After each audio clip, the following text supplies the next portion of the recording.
এরপর এবার রায়হান রাফি শাকিব খানকে নিয়ে তাণ্ডব মুভি বানানোর ঘোষণা দিলেন। হ্যাঁ দর্শক, আজ বেলা 1টা নাগাদ পরিচালক রায়হান রাফি তার ভেরিফাইড ফেসবুক পেজে এই বিষয়টি নিশ্চিত করেন। সেই প্ল্যানটা ছিল তুফান মুভি বানানোরও আগে থেকে। পরিচালক রায়হান রাফি বলেন, শাকিব ভাইকে নিয়ে তাণ্ডব মুভি বানানোর প্ল্যান আমার অনেক আগে থেকেই, কিন্তু ওইভাবে প্ল্যানিংটাও সেট হচ্ছিল না, প্লাস শাকিব ভাইয়েরও শিডিউল ছিল না। তার জন্য শাকিব ভাইকে দিয়ে আগে তুফান মুভিটাই বানিয়ে নিয়েছি। দর্শক, তো চলুন আলোচনা করা যাক, সত্যি যদি তাণ্ডব মুভি রিলিজ হতে যায় তাহলে কে কে থাকছে এই মুভিতে এবং এই মুভির স্পেশাল কি লুকিং বা কি পার্ট থাকছে। তাই যারা আমাদের চ্যানেলটিকে সাবস্ক্রাইব করেননি এখনই প্লিজ সাবস্ক্রাইব করে নিন। দেখুন, আমরা জানি মেগাস্টার শাকিব খানের মানে এটা গ্লোবাল পাওয়ার 1, 2 এরকম পর্যায়ে চলে যায়। বিগত আমরা কয়েক বছর ধরে দেখে আসতেছি শাকিব ভাইয়ের প্রিয়তমা, রাজকুমার, তুফান মুভি এন্ড দরদ, শেষমেশ বরবাদ আসতে চলেছে, যেটাও কিনা গ্লোবাল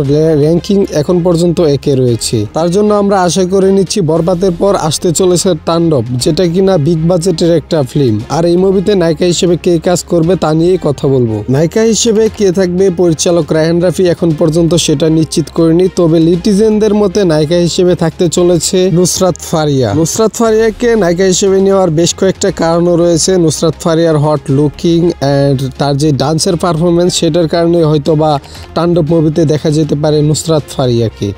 এখন শুধু দেখার পালা নায়িকা হিসেবে এই মুভিতে কে থাকে এবং এই মুভিটা কবে নাগাদ রিলিজ হতে যায়। দর্শক, এই মুভির সমস্ত খবরাখবর আপডেট কিন্তু আমাদের এই চ্যানেলে জানানো হবে, তাই এই চ্যানেলটিকে সাবস্ক্রাইব করুন, কারণ এটা একমাত্র নির্ভরযোগ্য চ্যানেল। শাকিব খানের সমস্ত খবরাখবর এই চ্যানেলে কিন্তু আপলোড করা হয়, তাই চ্যানেলটিকে এখনই সাবস্ক্রাইব করে রাখুন আপনি যদি সত্যিকার অর্থে একজন শাকিবিয়ান হয়ে থাকেন।